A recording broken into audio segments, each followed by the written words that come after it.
چند دن پہلے ایک میرے پاس خاتون آئی اور وہ کہتی کہ جی یہ میرے ہاتھ کے جوڑوں میں جو ہے نا وہ پین ہوتا ہے، یہ میری ہتھیلی جو ہے یہ سویلنگ کر جاتی ہے، اور بڑی مشکل سے پھر جو ہے وہ صبح تک میں اس کو کرتی ہوں تو ٹھیک ہوتا ہے۔ میں بہت سارے ڈاکٹرز کو دکھا چکی ہوں، سارے رومیٹائڈ کے، اور وہ ٹیسٹ بھی کرا چکی ہوں، لیکن ایکس رے بھی کرایا، لیکن کوئی اس کا نکلتا نہیں ہے۔ مجھے اچانک خیال آیا، میں نے پوچھا آپ کام کیا کرتی ہیں اور آپ کتنے گھنٹے موبائل یوز کرتی ہیں؟ ہر آنسر واز کہ جی چونکہ وہ گھر میں الحمدللہ میڈ شیڈ سب کچھ ہے تو موسٹ آف دا ٹائم دن میں موبائل پہ ہی گزرتا ہے۔ میں نے کہا ذرا موبائل پکڑ کے دکھائیں۔ انہوں نے موبائل پکڑا اور یوں کر کے مجھے دکھا دیا کہ جی اس طرح موبائل پکڑتی ہوں اور یہ انگوٹھے سے یا دوسرے اس کے اوپر جو ہے وہ میں اسکرولنگ کرتی ہوں۔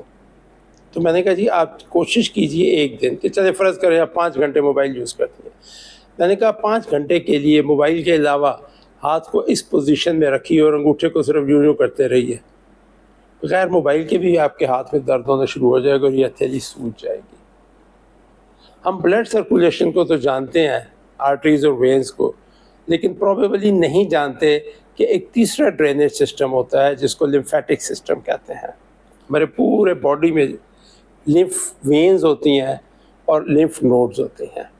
ہمارے باڈیز میں جتنے بھی سیلز ہیں ان سیلز کے درمیان اور ٹیشوز کے درمیان ایک فلوئڈ ہوتا ہے جس کو باڈی فلوئڈ یا انٹرسٹیشل فلوئڈ کہتے ہیں۔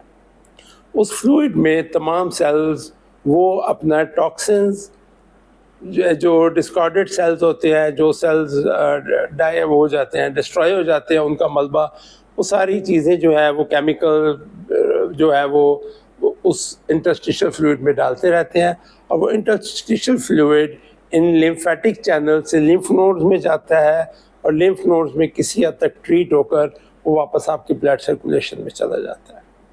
اس لمفیٹک سسٹم کے لیے کوئی پمپ نہیں ہوتا، بلکہ ہمارے جو مسلز کی موومنٹ ہے یہی اس کا پمپ ہوتا ہے۔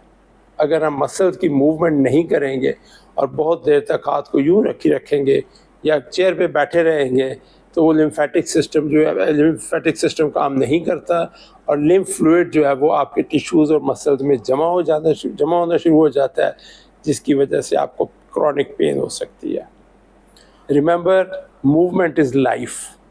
کبھی بھی آپ 45 منٹ سے زیادہ کسی جگہ مت بیٹھیے، کوشش کیجئے ڈیلی ایکسرسائز کیجئے، ڈیلی واک کیجئے، اور ہر تھوڑی دیر بعد 15 20 25 منٹ بعد چاہے 4 5 منٹ کے ہی کچن گئے، چائے بنا لی، ادھر ادھر پھر لیا، باہر لان میں چیک کر لیا۔